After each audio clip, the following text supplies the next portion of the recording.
hari kita akan membincangkan tentang pekerjaan lah.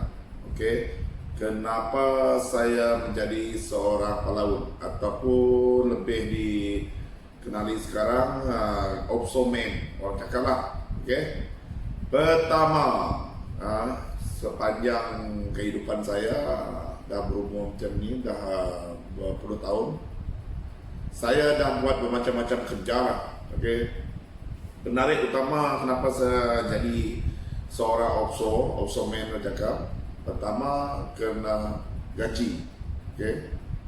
Kita tahu bahawa gaji itu adalah lebih lumayan lah daripada kelulusan kita yang setakat sekolah menengah atas. Kalau dibandingkan kalau kita menjawat jawatan di kerjaan ataupun swasta di darat, saya rasa offshore ni jauh lebih tinggi. Itu yang pertama. Dan yang kedua, bersangkutan dengan kita punya kerja lah.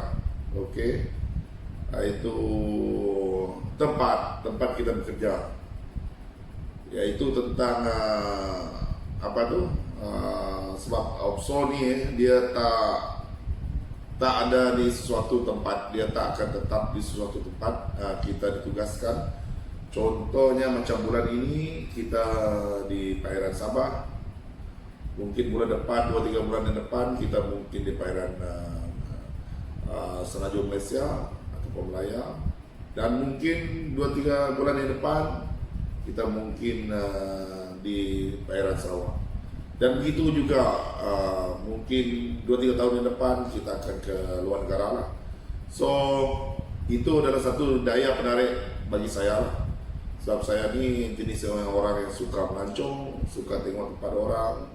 So sambil bekerja, kita sambil melancong, sambil berjalan, sambil kita tengok tempat orang, budaya dan bangsa yang ada dekat Malaysia ataupun yang di seluruh dunia ini lah.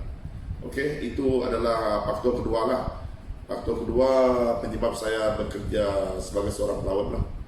Okey, sebelum ini saya dah banyak kerja yang sudah saya lakukan lah.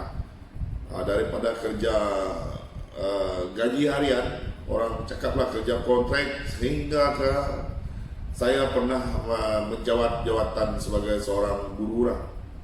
Jadi semua kerja telah saya buat ni macam tidak cuna dengan saya punya jiwa. Jadi saya tak boleh lakukan kerja ini yang lain tu sebab saya tak berminat.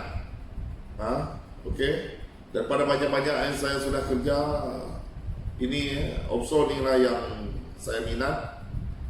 Dan faktor-faktor dia tadi daripada yang saya telah sebutkan lah, daripada gaji, daripada tempat yang kita bekerja lah. Okey, dan kerja dia juga walaupun dia agak bahaya bagi sesuatu kerja, tapi berbaloi lah, memadai bagi kita untuk bekerja lah. Okay? Itu adalah daya penarik bagi saya lah. Dan yang ketiga, kita bekerja offshore ni, kita akan ramai kawan. Ramai kawan kenapa? Sebab kita tidak tetap di sesuatu tempat. Bila kita pergi ke Semenanjung contohnya, di sana kita akan jumpa kawan baru. Bila kita pergi ke Sabah juga macam tu, kita telah berkawan dengan ramai orang, beramai ragam, dan ramai juga bangsa-bangsa asing yang kita kenal. So pergaulan kita tidak terhad sangat lah. Okay, tidak seperti orang cakap macam kita, bukan cakap apa lah, bukan yang untuk yang kerja dekat pejabat tu, bukan cakap dia orang apa cakap tu, macam balik kerja, pergi kerja tempat yang sama. Jadi jadi kebosanan kita kalau kita bekerja di suatu, macam saya memang tidak boleh, sebab saya jenis saya tidak boleh tetap di suatu tempat. Okey, sebab itu saya memilih sebagai seorang pelaut ni. Sebab bagi saya boleh bekerja, saya boleh berhibur, ataupun boleh melawat, boleh tengok kawasan-kawasan lain lah. Dan boleh jumpa berbagai-bagai ragam, berbagai-bagai bangsa, dan saya boleh pergi ke mana-mana tempat di seluruh dunia ini. Okay guys, itu faktor utama saya lah, faktor utama saya jadi seorang pelaut. Sebab sebelum ini saya ni pun telah melakukan banyak kerja lah. Memang tidak cun dengan saya punya jiwa, jadi saya terpaksa tinggalkan kerja yang telah saya buat dulu daripada seorang pekerja kontrak sebagai pelayan bal, sehingga kepada saya menjadi guru, jadi jiwa tu tak ada dekat situ. Jadi saya terpaksa memilih jadi seorang pelaut. Okey. Sebab itu saya sampai sekarang saya masih juga jadi seorang pelaut, dan mungkin sampai saya tua, sampai saya tamat kerja, saya akan pensiun menjadi seorang pelaut. Okey.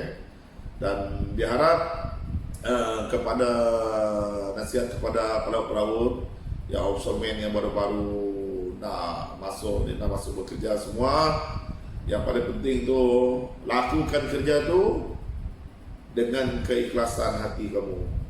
Jangan lakukan kerja ni, kamu buat kerja sebagai offshore ni, sebagai seorang pekerja pelantar minyak dan sebagai seorang pelaut, kena gaji, kena pendapatan dia tinggi. Jangan ingat macam tu, sebab kita bekerja ni dengan keikhlasan hati. Kalau kamu buat kerja itu dengan jujur, dengan minat, kamu akan maju. Saya dulu pun macam tu. Saya dari bawah, daripada riga, sehingga saya agak kedudukan saya sampai saya sekarang. So itulah nasihat saya kepada yang baru. Jangan orang cakap jangan malu bertanya. Kalau kita turun pergi laut, pergi kapal, jumpa abang-abang sedia, apa benda yang kita tidak faham, kita tanya. Okey, itu nasihat saya lah bagi yang baru semua buat kerja tu. Yang penting tu utamakan keselamatan. Yang penting betul-betul utamakan keselamatan. No work is so urgent. Cakap ada kerja yang yang perlu kita buat dengan cepat tanpa kita menghiraukan kita punya keselamatan. Okey, itu saja guys. Semoga kita berjumpa lagi di lain hari, dan jangan lupa subscribe, like, share, and comment. Thank you.